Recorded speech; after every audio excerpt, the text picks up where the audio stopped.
Parliamentary Departmental Committee on Education Chairman Julius Melly has faulted the demolition of schools, among other amenities in Kibra, without providing an alternative for pupils and students.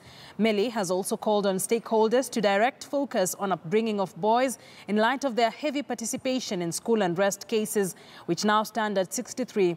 Education Cabinet Secretary Amina Mohammed, who was slated to face the Committee on School Arson Matters, instead asked to appear on Thursday.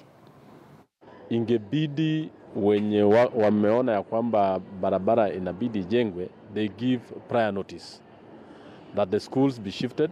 Shule iweze iondolewe kwa mapema, wanafunzi waondolewe, waende wajengewe shule mahali wanaweza kuendelea na masomo yao. Shule ikibomolewa wakati huu, kwanza wanafunzi watasomea wapi?